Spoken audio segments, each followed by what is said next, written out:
Could RFK Jr. end up replacing JD Vance on the Trump ticket as Trump's vice presidential nominee?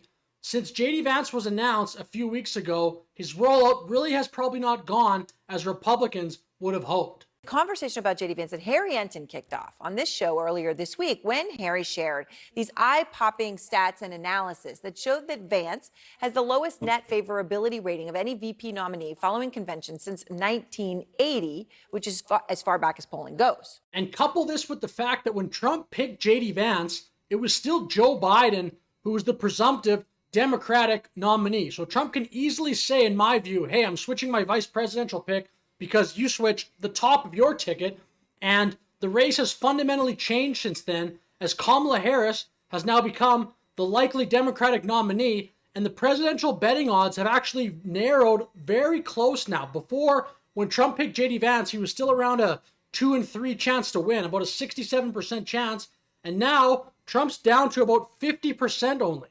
I predict Kamala Harris's honeymoon phase will come to an end sometime shortly, but perhaps that might not be true, and maybe Kamala Harris will just continue this trend and actually pass Donald Trump in the betting markets. And say Kamala Harris in a few weeks' time is 60%, 65% chance of winning the presidency.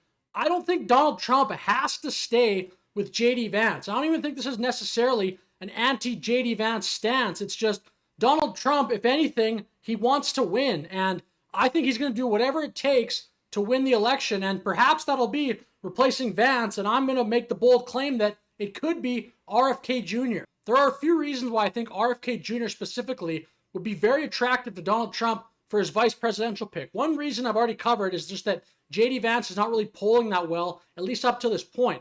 The second reason is, with Joe Biden dropping out, I think RFK now is clearly pulling more supporters from Donald Trump's camp than he would RFK from Kamala Harris's camp. His entire energy for his campaign was like, you hate both of these guys, right? I'm here as an alternative. And now one of them is out of the race. So, you know, the people who were Democrats, but they were unhappy with Joe Biden for whatever reason, including primarily that he was just too old, they have come back into the fold. That has hurt him, and that has made it more clear that the candidate he hurts, quote unquote, is Trump. And aside from the fact that those Democrats potentially who were unsatisfied with Biden, who were thinking about RFK, have now shifted potentially to Kamala Harris, it's also the fact that if you just listen to RFK speak, in my opinion, he sounds way more likely to pull from Trump's base than Biden's base. That are actually facing our country are never addressed. The biggest of these, perhaps, is the national debt. This is now $34 trillion. The service on that debt alone is now greater than our military budget. Within 5 years, 50 cents out of every dollar that we collect in taxes will go to servicing that debt. Within 10 years, 100%. This is not sustainable. And so even though RFK Jr. has historically been a Democrat, when you listen to his speeches and the individual policies, and even just the general message, well, which I'll get to in a second, it sounds way more that he's talking to that historically forgotten Trump voter that Trump famously sort of discovered, like nobody else was talking to those people back in 2016. It sounds like a lot of RFK's speeches and RFK's target market would be that group of voters as opposed to historical Democrats who are probably just going to go back to Kamala Harris. If you look at President Biden and President Trump, you can look at them and say these are very different people. Their dispositions are different. Their personalities are different. Their expressed ideologies are very, very different. Their approach to politics could not be more distinct. But if you actually look at the policies over which they differ, over the landscapes in which they're staging this election, it's a very narrow Overton window of guns, of culture war issues, of abortion, of trans rights, etc. And the big existential issues that are actually facing our country are never addressed. And there are more reasons why I think RFK Jr. could become the vice presidential nominee for Trump.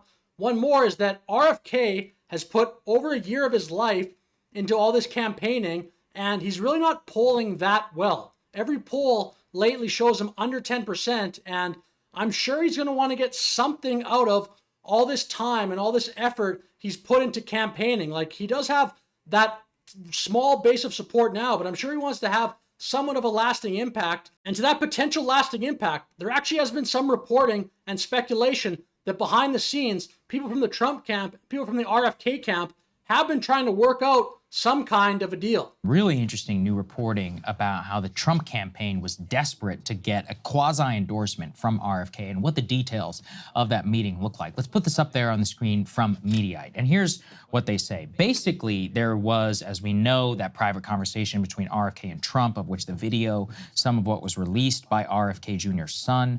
Well, it seems that behind the scenes, Donald Trump was desperate to get an endorsement from RFK Jr., who he believes is eating into his base of support. So in their July 15th meeting, Trump, quote, attempted to persuade Kennedy to endorse his campaign, citing polling. Kennedy refused. Instead, Trump and Kennedy came up with an idea about making a unity announcement in the wake of the assassination attempt. Trump was trying to get the endorsement from Kennedy. Kennedy was not keen on dropping out of the race and endorsing Trump. Trump's team then requested that Kennedy draft a, quote, unity government proposal, which would outline what they plan to work on together. And so if that reporting is true, that the Trump campaign is very interested in getting RFK Jr.'s endorsement, I think there's an interesting window here where, because of J.D. Vance's poor polling numbers and the potential of Kamala Harris's honeymoon period to continue to go, if RFK Jr. actually wants to have a major impact in American politics, and I believe that he does, I think he's got to look in the mirror and say, hey, it's 3 months roughly from the election, just over, and I'm polling at under 10%.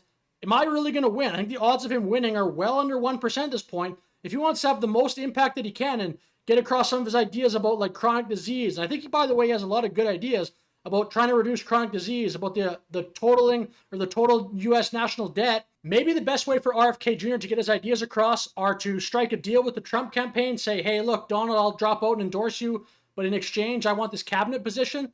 Or maybe the bold idea, just with the way that the race has changed, Biden dropped out, J.D. Vance is not polling very good. It's looking like Kamala Harris is actually doing way better than expected. Maybe RFK Jr. can just become Trump's vice presidential pick. Can you imagine Trump Kennedy on a ticket? I mean, in terms of name recognition, would that ticket not immediately skyrocket to number one in terms of name recognition on any political ticket in U.S. history? Trump Kennedy. I mean, how could that lose? Nothing, of course, is guaranteed, but Trump Kennedy, is that not too much to pass up? So, I mean, with that said, there's a bunch of other factors here, like would Kennedy actually want to do that and potentially like his wife and his friends and stuff? I know he's from a pretty liberal area. I believe he's from California. There's going to be some social cost for a lot of those kind of coastal elites for aligning yourself this closely with Donald Trump. But I mean, I don't know. Maybe that's just a price to pay to make an impact in America. I mean, I know I personally don't care about that stuff, but RFK Jr. and maybe his wife, I'm sure that'll ostracize him and his wife from a whole bunch of those like elite liberal circles. And then final thought, let me know please in the comments all the ways that you think that I could be wrong in this video, because I have seen some stuff online, at least I'm going off some of the articles I've seen, that it is still technically possible if Trump wanted to replace J.D. Vance with another Republican, like a Vivek Ramaswamy or Doug Burgum or whatever. I don't know exactly the rules, if there's something disallowing this of Trump switching out like J.D. Vance for somebody that's technically still running against in RFK Jr. Maybe there's a rule against that. So if there is, let me know in the comments. But anyway, with that, thank you for watching this video. If you made it this far, let me know, like I said, your thoughts in the comments, and have a good day.